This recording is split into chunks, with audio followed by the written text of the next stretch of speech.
You're listening to SOS, Shame on Stigma, a podcast where we confront the overdose crisis, not just with facts, but with stories. Because every life lost to addiction was more than a number. They were someone's child, someone's friend, someone with dreams that didn't get a chance to grow. Today's episode is called Not Just a Number, and it starts with Chris. Chris was a friend, a coworker, a leader in his recovery community. He could walk into the room full of pain and still find the person who felt invisible and make them feel seen. He'd say, everyone deserves to be remembered for more than their worst day. But Chris didn't get that kind of remembrance in the eyes of some. Because when someone dies from an overdose, society has a way of shrugging or labeling or turning a human life into a cautionary tale or a punchline. Chris was one who helped me write my first recovery plan. He told me I wasn't broken, that I was surviving. When he passed, someone said, "Well, that's just what happens." And that hurt more than anything, because he was so much more than the stigma they buried him under. This is what stigma sounds like. He did it to himself. She should have known better. They're just another addict.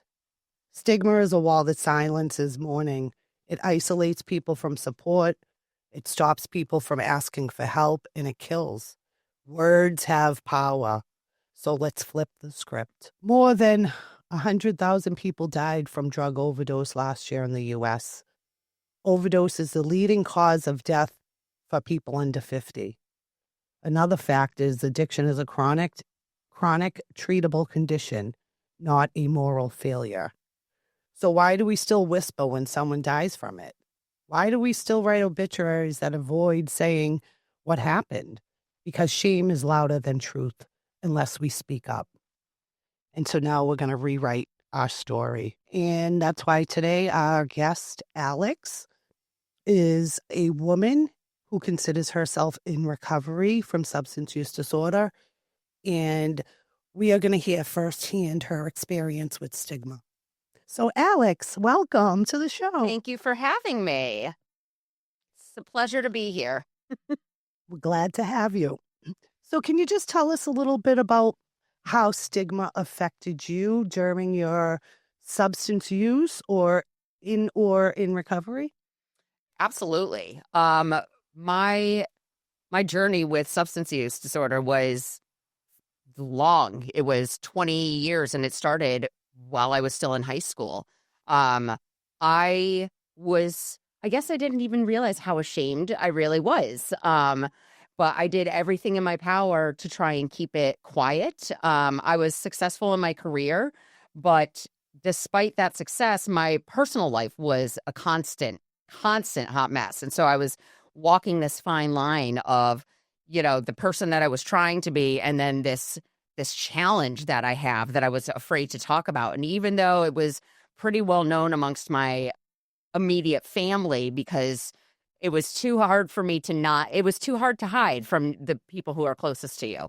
But even within the people who you're close with, there's still a stigma, even with those who love you and care about you. And so stigma kind of followed me my entire substance use career, one might say.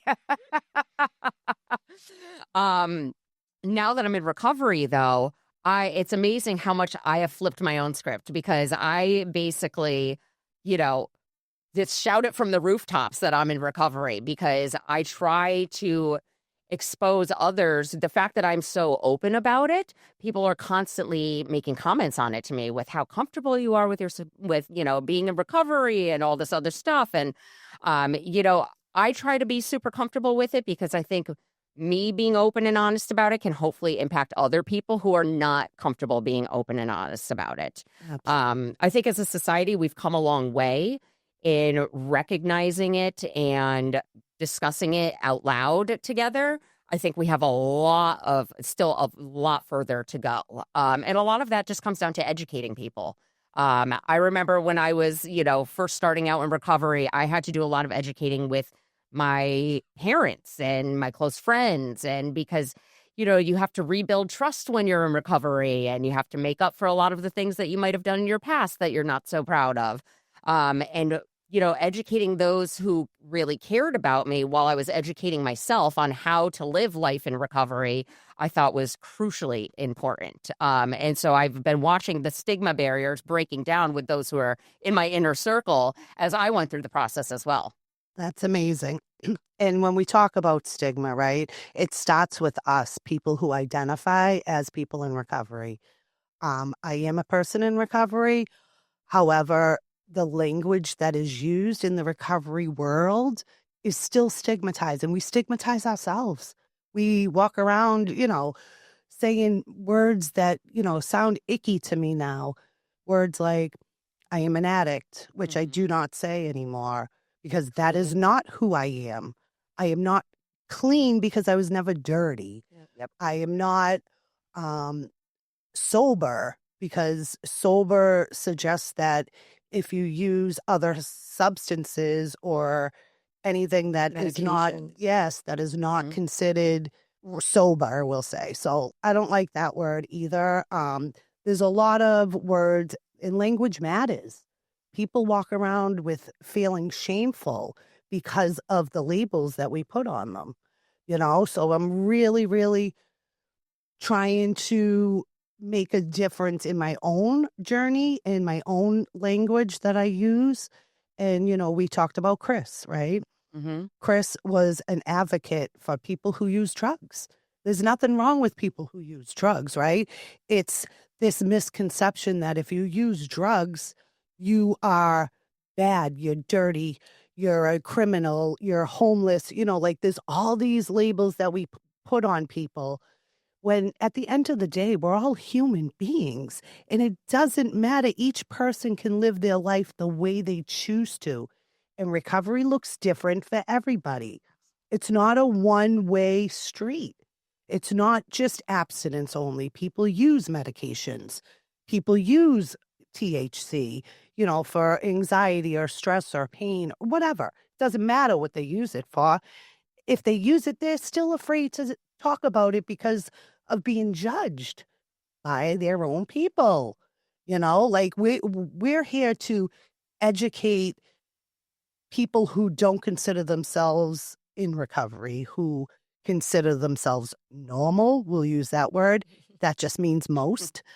So most people, right, have this idea in their head that, you know, um, if you use substances, you're a junkie, you're a loser, um, all these derogatory words that we use to identify people, and we put people in boxes.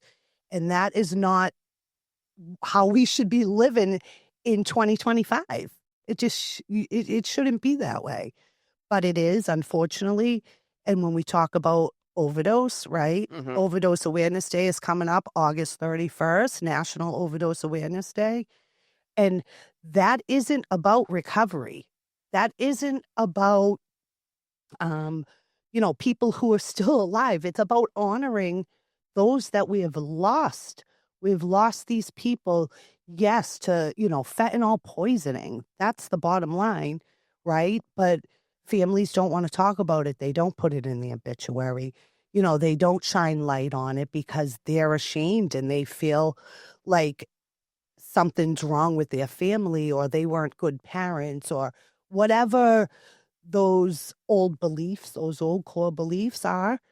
It's not the truth. Bottom line, it's not the truth. And Overdose Awareness Day is about honoring those lives who were beautiful souls, best people I ever met. I've lost 23 people in my close circle to fentanyl poisoning or accidental overdose.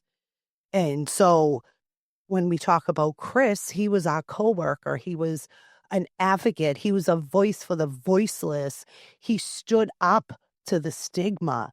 And that's the way I want to honor him, is to shine light on the stigma that is attached to people who use drugs. And that's why we're really here today, So, Alex, like, what has your experience been with maybe losing somebody to an overdose and the stigma attached from whether it's the family or, the people in the community? Do you have an experience Oh with gosh, that? yes. I think it's hard to come by somebody in the recovery space, I think, who hasn't lost somebody in some shape or form. Um and yeah, to your point, I mean, changing the stigma, starting with the language, that actually takes time too. It takes a lot of time to adjust. I mean, I remember when I was first in recovery successfully because I had tried for many, many moons before. But when I started to finally take it, I started to be on, a good path. Having to even change the language of those around me, because you're right, addict has such a negative connotation to it, such a negative connotation to it. And I love what you were saying, when it comes to being clean. So what? That means we were dirty people before, it's completely inaccurate. And so one of the things that I thought was crucial to my own recovery was not only the way I changed the language around substance use, or my own personal journey and my own recovery, but also just changing the way I spoke about my day-to-day things, because it's very easy, I think, for language to be used in black and white circumstances. When who are we kidding? Life is really in the gray, because if life is as simple as black and white, then we all would have figured it out by now. Amen. So even just, trying to eliminate using the word hate from my day-to-day usage, whether it's like, oh, I hate technology. Well, that's not exactly accurate, because I use technology all day, every day. The reasons I don't like it sometimes are when it stops working for me and I feel helpless because I don't know how to fix it. That would be a much more accurate way of describing my relationship with technology than to say that I hate it. It's a very blanketed one shoe or one size fits all kind of statement. And I think that one size fits all mentality is really attached to substance use. Um, and, to your point with people don't put in the obituaries that somebody died from substance use, because it is very an overdose. I think the family starts to feel the shame as well. And that internally almost turns it around as to, maybe their own feelings of the loved one who was struggling with it. It's something that's so challenging for people to talk about openly, because it hits on so many nerves. I would say it hits your heart emotionally. There's a lot that's tied into substance use and people who struggle with it, honestly. And I just think it's going to take a lot of time and more educating. I think the biggest challenge we need to do is educate not just those who are struggling, but educate. I mean, I can't think of a single person who hasn't been touched by challenges with substance use in some way, shape, or form, right? You either know somebody or you worked with somebody. So I think it's kind of a challenge for everybody to expand our knowledge on it to help break that stigma down. Right. And that's why we need to evolve, right? And like talk about it and like talk about grief. People don't like to talk about grief, right? Um, it needs to be more normalized because like the only guarantee in life is that we're all gonna die. That's the only guarantee, right? So, Yep. like, why don't we talk about it? Why are we so afraid? Like, oh, I don't want to think about that, or oh, I can't worry about that, or my loved, whatever it might be. Um, we don't normalize it enough, and it should be normalized because if we talked more about like the grief that comes along with this and all those different feelings, the shame, the stigma, the judgment, like all of that. Um, if we don't actually talk about it and open up about this is going to happen most likely to every one of us is going to experience grief. It might not be to substance use, but you're going to experience grief. Everybody has to go through that pain. Some it's more, some it's a little bit more challenging if it's, a child or a parent or, someone that's like really connected with you on a deep soul level. But grief in general isn't talked about enough. And there's beautiful resources out there for grief support. But I feel like people don't want to be vulnerable enough to sit in a group setting or on a Zoom to share about those feelings that they're feeling, because we have other feelings that come along with it, like such as relief. I don't have to worry about where they are, or, you know, and nobody wants to talk about that's shameful in itself, just having that feeling. But it's normal human feelings. It's okay. Like, we are perfectly imperfect, all of us, right? So that's what it kills me when we're judging other people for the way they live their life, when at the end of the day, we don't live a perfect life. So someone's judging us too, no matter how great you make the outside look and paint this picture of, oh, I'm so happy, joyous, and free. You're not. Let's get honest. You're not. We all have our stuff, and to be vulnerable enough to admit those ugly, icky thoughts or emotions that we're feeling, such as jealousy, envy. People don't want to get vulnerable. That's the bottom line. And like the overdose crisis has really did a number on me. Like I said, so many beautiful people are gone. However, I'm not going to judge them for the way they passed into the spirit world. Like, I'm going to just honor them and love them while I'm still here on earth, and talk about them and keep those memories alive. They were more than how they died. They were beautiful, beautiful people. So, like, let's start sharing about that, and let's start telling people how we feel about them now while they're still here, instead of wait until they pass and then, talk about the reasons you love them. Like, do it now while they're still here. That's what I've learned through having experienced, a lot of grief and losing people that I've loved, is like, I want to tell the people that are still in my life how important they are to me now, so that when their time comes to pass, like, they know how I felt. Absolutely. Absolutely. There's a lot of things. I was actually just in a recovery group earlier today, and we were talking about how beneficial what we learn in recovery is so much looking in the mirror towards yourself, right? Um, but that comes with a huge value because it allows you to be comfortable with vulnerability. It allows you to, not judge others the way you might instinctually have.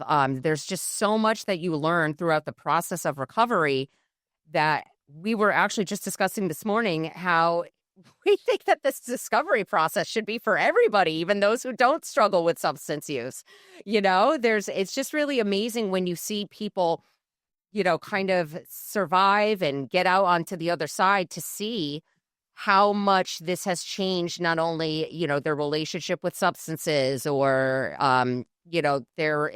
just their relationship with themselves and their relationship with others. And I don't think we necessarily realize sometimes how jilted our relationship with ourselves can be when you're struggling with something like this, especially when society as a whole has this negative stigma attached to it.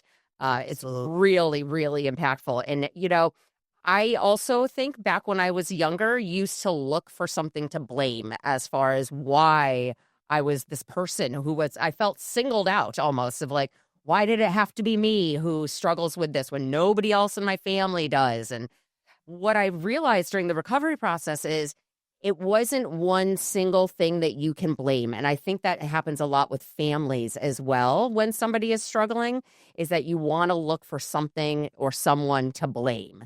And it's just not like that. From the moment I used first, I was off to the races. And I don't think anybody would have seen that coming, myself included. So it wasn't. And now that I'm healthy and, in recovery, I look back and I could see that I was kind of ripe for the picking, one might say, but it had nothing to do with anything external. It was all things that were within myself. That we just didn't know to look for in my developmental years. I love that. I love all of it, because I think too, like, you said you need to look at yourself internally first. And I think that that's part of where, like, a lot of behaviors in general, not just with people who are using or are in recovery, it's anyone. Like if you are acting a certain way towards someone, it's a projection. It's all something that's deep internally inside of you that you still have to go in and figure out. So I like love that you said that. And I think it does need to be practiced universally, not just in, this recovery substance use world in general. It needs to be better practiced. Well, 100%. and think about it, right? Is how lucky are we to be people in recovery who went on a journey of self-discovery, right? Not people are walking around in their ego all day long, right? Just blinded, so oblivious to their internal world, right? So like it's all about growth, evolution, progression. We need to as humans get better. And it starts it look at the people in recovery, right? The amazing things people are doing when they find that recovery for themselves. And recovery looks different for everybody. It's not a one size fits all. Like I said, there are people in recovery who still use substances and consider themselves in recovery because they're not using the substance that ultimately took them to a dark place, right? So, and that works for them. Some people are on medicated assisted treatment. That works for them. Some people go the THC route. That works for them. Some people are prescribed anti-anxiety meds, but they're not doing whatever else they were doing, or and some people decide they still can have some cocktails. Like, it doesn't matter, but we're constantly berating people for the way they choose to live or their own personal recovery. That is absolute insanity to me. It's just, it's crazy. It is. One of the things that I actually, when I first got into recovery and was, being successful at putting my life back together, I found the biggest challenge for me actually was engaging with folks who hadn't gone through this kind of self-recovery process, it really used to frustrate me. I would say in my groups, I'm like, hey, so I have put myself through immense amount of work and effort that I've done on myself, and then I'm still surrounded by a large quantity of people who haven't done the same thing. And it can be very eye-opening, one might say, to some of the areas that we're maybe lacking in as human beings across the board. Because like you said, people walking around with egos that just aren't putting the mirror in front of themselves, which honestly is where so much, I think, of societal problems come from, is how we work together and talk to each other as a human, I guess, for lack of a better word. And I'm not someone who's in recovery myself. I'm a child of someone who's in recovery and have many family members who have struggled with substance use. So I'm on like the other side of it than, where you guys are.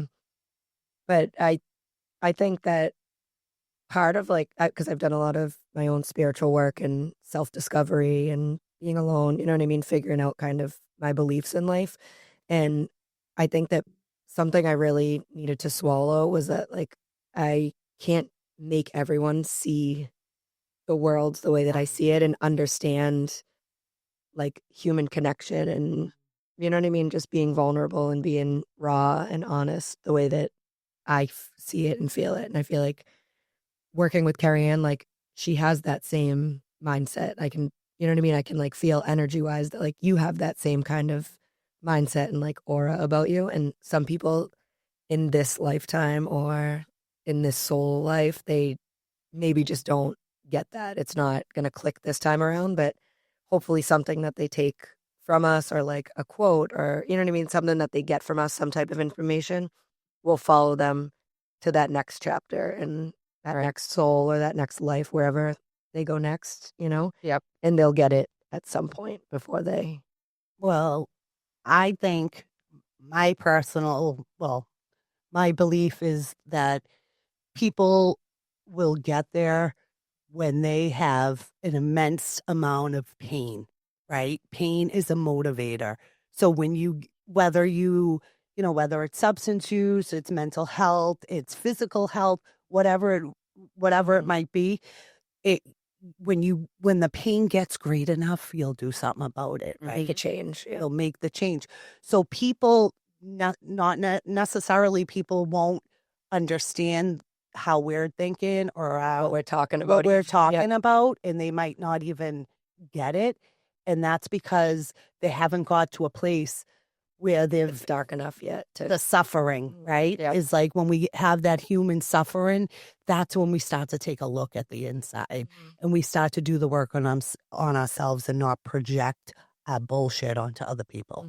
And that takes me back to what you said too about like even words in general, how powerful they are on like cell levels in our body. Saying like, oh, I hate technology. Like, no, let me rewind that. I don't hate technology. I appreciate that I have technology when I need it. I'm getting aggravated right now with the situation that I'm in.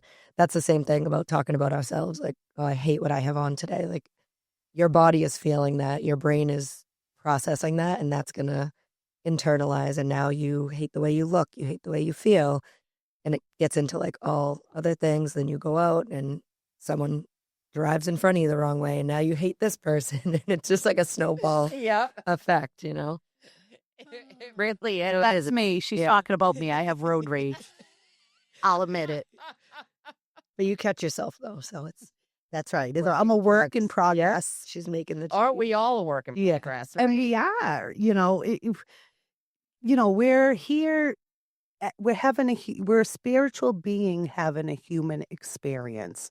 So the whole point of life, right, is to tap into that spiritual self and, recognize that you are a spiritual soul and that every soul matters, whether they use substances, whether they, have mental health challenges, whether they committed a crime, whatever. It's all learning lessons for each one of us on our journey in this life.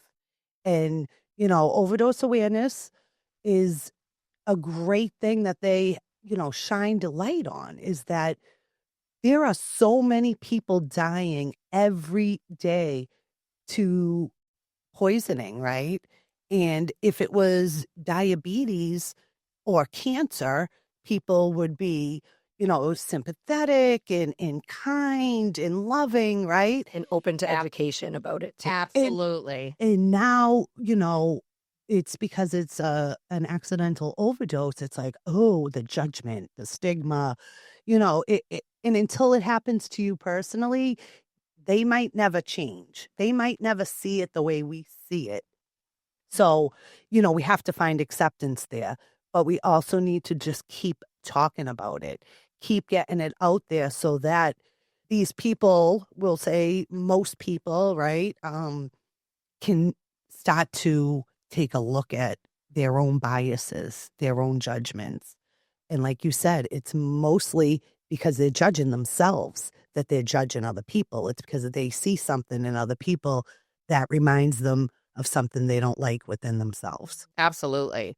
Absolutely. And there's just so, I think especially for recovery and folks who are looking to get into recovery, I think it's important for that stigma for them to either recognize that it's going to be there because it's going to be a while before it changes, because we didn't build Rome in a day, or that's what I've heard anyway. But I think it's something that when folks are, especially when you're new to recovery, right? You're very fragile when you're new to recovery. Something that really caught me off guard when I did finally get into recovery and it was successful and I was, working my programs and things like that, I wasn't fully prepared for the changes, both mentally and physically, that I was going to go through as well. And those were pretty extreme because I had a really severe struggle for 20 years. That was every single day. And for me to have those substances no longer, helping me maintain, for lack of a better term, because I was basically treading water in life, I wasn't exactly living my best life. But to go and be able to talk about openly what you may or may not experience once you get into recovery is something, because there were days where I thought I was losing my mind. And it was really great to be able to go into a group setting and be like, this is what's happening to me today. why is my body doing X, Y, and Z? Because it is spinning out on me. And then to have other people be like, don't worry, I went through that as well. It was such a relief to know that I wasn't alone on this island, which is how I felt for 20 years, was alone on an island. And yes, I went to rehab, and yes, I was involved in groups, but it hadn't stuck in. To your point earlier about suffering, honestly, the thing that helped me get sober was when I went into liver failure. And I actually turned that around, and I am grateful for liver failure because that stopped me in my tracks. I mean, I was so physically ill. It's the best. Well, it took me years to get myself healthy again.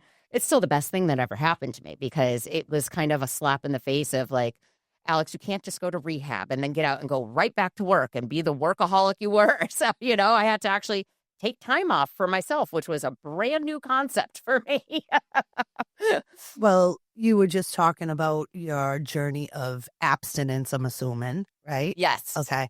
So, I am a person who was in the 12-step fellowship for probably 15 years until I got a cancer diagnosis. When I got that cancer diagnosis, they told me I had a 50-50 chance of surviving. So your mortality is at rate, right? Things start to change. That's when I really started to connect with my spirituality and really say, like, there's more to life than what I think there is. And I was very abstinent based for a long time. And then when I got cancer, they told me I had a lot of complications to chemo and long-term effects. And they told me that I needed to be on a medication. Well, this medication is well known in the 12-step fellowship, and it was shunned upon. It was stigmatized. So I suffered for almost a full year in excruciating pain. And because I was stigmatizing myself, because I thought if I took this medication, then I wasn't clean, right? Because that's the mindset I had. Um, and that's when I really started to turn it around because I did end up having to get on that medication. And I chose to step back from the 12-step fellowship and find my own path, my own spiritual path and healing and recovery for myself with both cancer and substance use. So when I took a step back, I really embraced harm reduction. And I really saw like it, my quality of life was better when I was on this medication. So like I need to be on this medication. It's the bottom line. But I was ashamed to tell people. I stepped back because of that shame. And in my recovery world that I was in at that time, people were making comments, stigmatizing comments. And I said, this isn't where I belong anymore. I don't feel that way. Harm reduction works. Like people are on different paths. Like, how can you judge me for having cancer and having issues that I need to take a medication for? You know what I mean? Like, I couldn't understand that. So I really embraced harm reduction and really educated myself on it, like really educated myself. And that is what works. Humans do not do well with all or nothing. We start off with small increment, I can't say that word, changes. We don't do well with like a big goal, like, oh, I have to stop everything. I'm not, it's like, let's slowly decide, like, just take one small positive change and go with that. And that's what I did. And then I made another small change. Then I added something else, and like I kept going. That's what worked for me. It might not work for everybody, but I'm just giving my personal experience on how I felt stigmatized. I went to the ER because this is going through my whole cancer journey. I had to go to the ER because they thought I had some blood infection or something. It was just a mistake at the lab, it's come to find out, but they had me in a panic and told me I had to get to the ER right now. I go into the ER, I'm sitting there, the doctor comes in, he says, when was the last time you used an IV, a syringe? I said, well, it's been about 15 years. He turned and looked at me and said, yeah, well, addicts lie. Imagine that. So crazy. This is a medical professional doctor. When I tell you I completely turned inward like a little child who Yep. just got slapped in the hand, I was so ashamed. It felt so icky to me. And that's when I knew I will not allow this anymore in my life and in my world. I will speak my truth. I will not hide and be ashamed of who I am, what I do, and where I come from. Because those were the three things that I would hide from. And no more. I'm completely vulnerable, completely honest, no holds bar. I am not holding back. And at the end of the day, it brought you to exactly where you're at today, too. And I think that that is kind of like good to note, too, is that like you started out in 12 step and that brought you to then feeling shame. You know what I mean? Like it worked for you to get you into recovery, get you some time, meet people that supported you in that time in your life. And then when you're back to like souls and stuff, when your soul needed that next step and that next level of connection and education and kind of like thoughts and materials and stuff, like you opened yourself up to a new world of harm reduction and a new group of people and a new world of information. And I think that that's kind of happens throughout our whole lives, even with friends. You grow up with people and then, you experience a different situation than they do, or you perceive something different than they do, and you kind of veer off the path with them and meet new people. And it just continues to happen.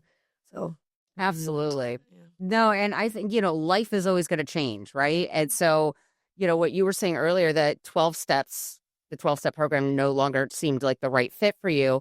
I think a lot of people still associate recovery with a 12-step program only, but there Absolutely. are so many other options out there.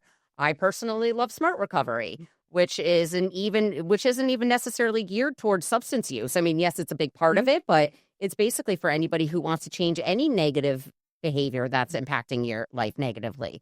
I mean, there's the Dharma Recovery. There's In the Rooms, which is a great website that just has groups of all different things, whether it's anger management. I mean, there's just so many other resources out there that I think people are starting to get more aware of because, like you said, Carrie Ann, like everybody's recovery is completely individual, because if you were to use a one size fits all, it's not going to work necessarily because everybody is their own unique person.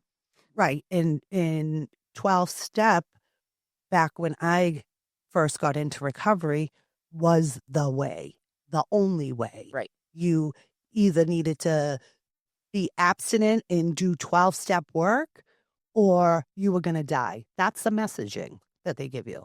So you are going to die if you put any substance in your body. You're going to die. Correct.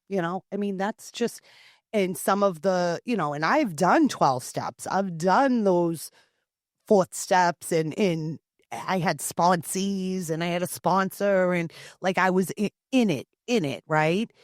But then I felt sort of brainwashed because I had these feelings like, I don't know if I agree with that, but I followed suit because I didn't feel good about myself and I didn't have that self-esteem. So I had to follow suit. You told me I needed to do this. Okay, I'm going to do it. And that's my experience first getting into recovery. But we grow, we change, we evolve. Hopefully, not everybody does.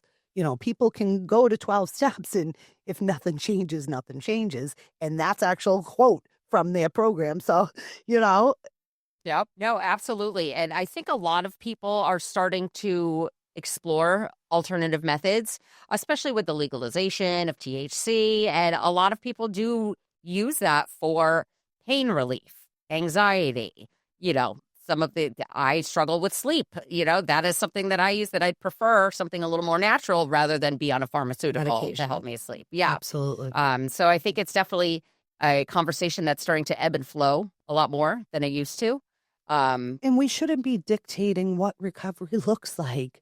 Everybody is on their own personal journey. And I can't say that enough because there is no one size fits all. And if you're in recovery when you say you are, nobody else can take that from you. It's yours, bottom line. So the messaging out there, is hopefully going to change. It seems like it's changing a little bit, but then again, we have a long way to go, girls. That's such a good point too. Like, you're in recovery when you say you are, because I go through like phases where I can go out and get a couple drinks with my friends, and then I'm like, nope, I don't want to drink. I don't want to put substances in my body. I don't want to feel hungover. I don't want to feel, you know what I mean? Like shit. And I never like identify it, I feel like, as, oh, I'm in recovery, because I feel like it sounds like it's such a black and white term. Like, you have to have had X amount of experiences in all of these You need to situations. qualify. Yeah, like to be in, you know what I mean? Yeah. So I do. I think that the words do have like power and make you feel certain types of ways. But there are times in my life that I like to be 100% like substance free and not do anything. And then there's other times that I feel like I can casually go out and have a drink or smoke a joint, and you know what I mean? Right. So Yeah, because it's a personal journey for everyone. you know, so that's the only thing. And so, like, think about these people that we've lost to overdose, right? Most of them died alone Yep. because Absolutely. they were afraid to tell somebody, like, hey, I want to be safe. I just want to let you know I'm using, the shame is too deep. There's no way. Because I know if I put a needle in my arm tomorrow, I'm not calling and telling you before I do it. Right. Because I'm embarrassed. I'm ashamed. I'm not telling you after either, but I'm not telling you anybody. I'm going to do it alone by myself, and that is it. So most people probably pass that way because they were afraid and shameful. And that's what we want to change, right? We want people, you're going to use, it's okay. We love you anyway. Like, I do not look at you any different because you use substances. I'm not going to look at you any different. What I'm going to do is tell you, I'm here. If you use, please tell me so I can make sure you're safe. That is all that matters. We need to just keep you alive long enough for you to want to make a positive change for yourself. It's not about because your mother wants you to make a positive change or your boyfriend or whoever, This is for you. And I'm going to love you anyway. And I'm going to support you anyway. Like, this is your life. It's not mine. So just let me help you to stay safe. That's all I ask, And if more people could have that like openness to say like, I love you. Whatever you need, I'm here for you. That type of embrace, we'd be saving a lot more lives. Absolutely. And I think that when people are struggling and the shame kicks in, the term unconditional love doesn't exist anymore for a lot of people because there suddenly are conditions on your love a little bit. And it can come from friends, family, colleagues. It can come from all over the place. And maybe that's one of the reasons I love animals so much, is because throughout all of my years, my animals always. You don't know if they're judging you or not. That's true. I feel like I would get some side eye though, maybe, because the animals come with their own little personalities too. But yeah, I feel like that whole unconditional love thing, which should be, I guess, instilled in us for, with parents maybe or your immediate family. But even then, when you're struggling with something that has this much stigma attached to it, that fear of losing the unconditional love is very, very apparent, because I remember it, especially if I, when I got out of rehab and then I slipped right back into using again. Then, of course, I did everything under the sun to hide the fact that I was using again, because I felt like I had, not only let everybody down, and of course I was thinking about everybody else's thoughts about me before I even thought about my own thoughts about myself. So, that unconditional love thing, I think, just becomes something very measurable suddenly when somebody is struggling and they are fearful to admit it, because that love could be, I don't know, maybe taken away from them or whatever it might be. And, when it comes to substances, everybody uses for different reasons, right? Some people use due to trauma, due to, childhood neglect. Some people use just for fun. Some people use to relax. Some people use it to sleep. There's so many different reasons why people use substances. But at the core of substance use disorder, as I call it, um, the bottom line is there's some unresolved trauma that needs healing. It needs unconditional love, not judgment, not shame, not stigma. So, think about that the next time you want to judge somebody who might look like the atypical, you know, abuser, as people will call it, and I don't use that word anymore either. Um, but think of that when you see somebody and you want to judge them. Is that what are they going through? What is their personal experience? I use that for my road rage. Instead of getting mad at the driver, I'm like, you know what? Maybe that person's really going through something really difficult in their life right now. So let me have a little compassion for that. I can have compassion for this stuff, but get me behind the road and someone's ignorant and cuts me off. I'm ready to cut their head off. You know what I mean? Yeah. So I'm a work in progress. I'm not trying to sit here and say that what I'm saying is truth. It's my truth.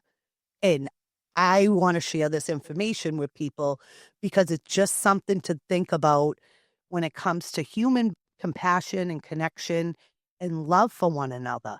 Like we all come from the same place. We're all going to the same place. So why not live in harmony and support and love each other? That's all I'm saying. Absolutely. And you know what? I got off the T recently. I think it was last week, and there was uh, a homeless person, and he was Unhoused. unhoused. Thank you. I was trying to find the right term. Thank you. There was an unhoused gentleman, and he was not in his wheelchair, and he was sprawled out on the ground. People were just walking by, stepping over him, walking on by. And I was like, apparently he had been there for a while, and I was the first person to have a reaction to this, which was really sad. It was just really, really sad to see that so many people didn't think that it was even worth stopping to see if he was okay, if he was still breathing, and did he need water? It was like 90-something degrees out that day. Just to say, like, hi, are you okay? Do you need anything? Right. And if they say no, okay. But like I don't know. It gets me crazy, right? Because like, it's like you're either going to be kill or be killed out there. It's like you're in the grocery store and people are like literally cutting in front of you, like just to get ahead or drive in, just to get up to the red light or not letting you. Like, it's just crazy. People don't even let humans cross the street when they're walking. Like, no cars stop. I watch this and I am in like disbelief. Like, wow, what if there was a major catastrophe that happened? Everybody would be just trample over each other. Like, or are you going to stop and help your fellow human? Like, that just does not, I can't wrap my head around that.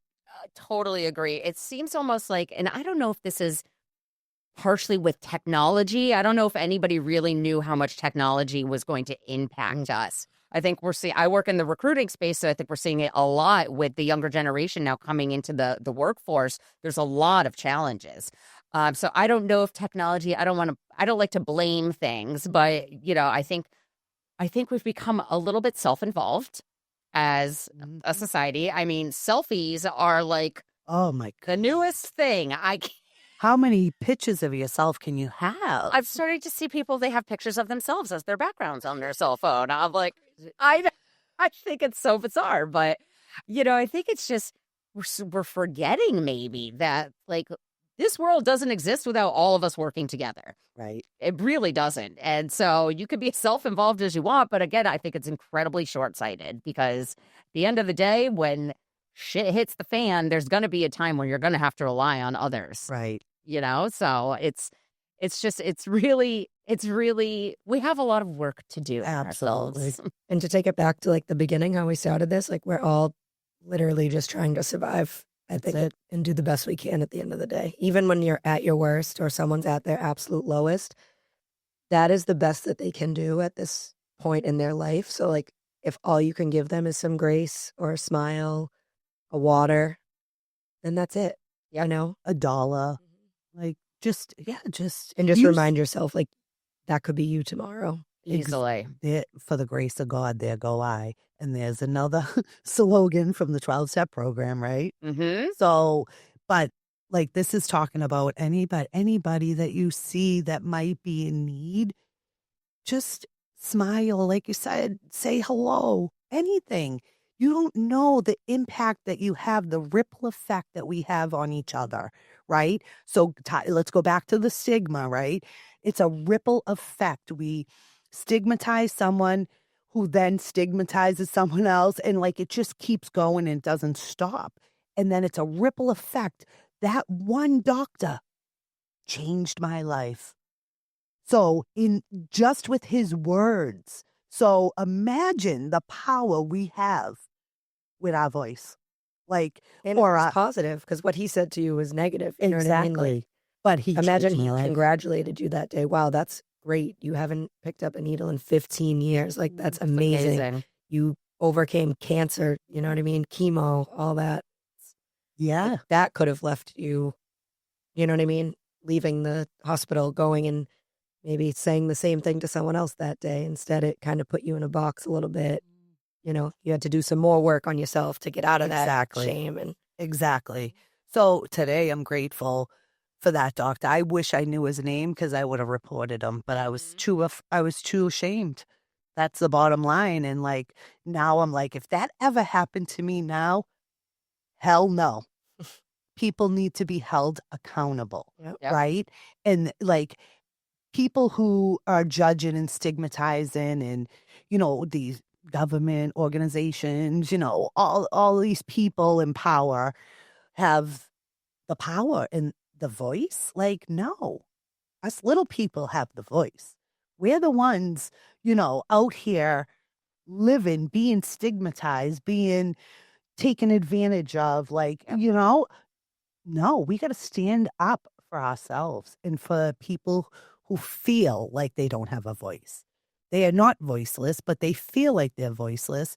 So we need to be that voice for them because we're in a better position after doing some work on ourselves and finding some healing in our Right. recovery journeys. Yes, absolutely.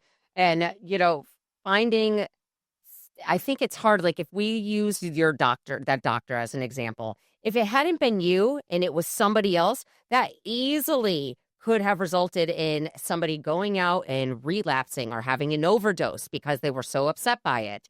I mean, Right. Like, I'm what like, if oh, I I walked can't out change my life. I need to just go back to what I was doing. because It's I'm a not piece worth of it for shit? me. right. Yeah. Yes. Because I'm a piece of shit and that's what I internalized.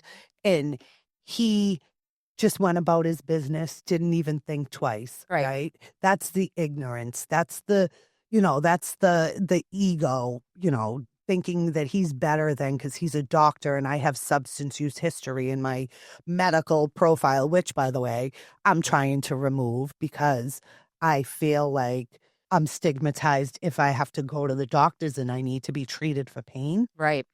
They don't wanna give me pain medication because I Right. have that on my record, and I voice that concern, like, "Don't under-medicate me because of my past, because Right. I don't live there anymore." Right. Absolutely. And if it starts, if at the medical level, people are having that, negative like that negative attitude towards folks who are struggling with substance use, that's not helping anything about the situation at all. Not even close, because those are the folks that you need to rely on when you're trying to get your health back. And, so much of it, I know we use the word gratitude a lot in recovery. And I think that it's something that I'm really grateful that I have this background of recovery. And I'm really grateful over my 20 years of hell that I lived through, to be perfectly honest, because without it, I would not have the cojones that I have today, let me tell you. Exactly, and you know what, ladies? This has been a great conversation. And I'm happy that we did this. me So too. too, I could do it all day. Yeah. And that's why Sometime tomorrow. I'm looking at the time. And so I figure we should be wrapping. We're almost up. at an hour. Oh, We're at an hour. 36 minutes. wow. Yeah. So with that being said, I can't wait to see what else we have to talk about and some other really cool guests that we'll have on. Oh, not that one. Hold on. Nope. Not the crickets. There we go. Yay. So I just Talked about doctors. I have a doctor in mind, and that was the noise that went off my head. I'm like, But I So you're just want to bringing up- thank you, girls. I think this was fabulous. And I hope that somebody, even if it's one person, gets something out of this episode. That is all I care about. Yeah. I'm not looking to be famous, a podcaster. I just want one person to feel seen and heard, because if nobody told you they loved you today, we do. we love you. Absolutely. Love you guys.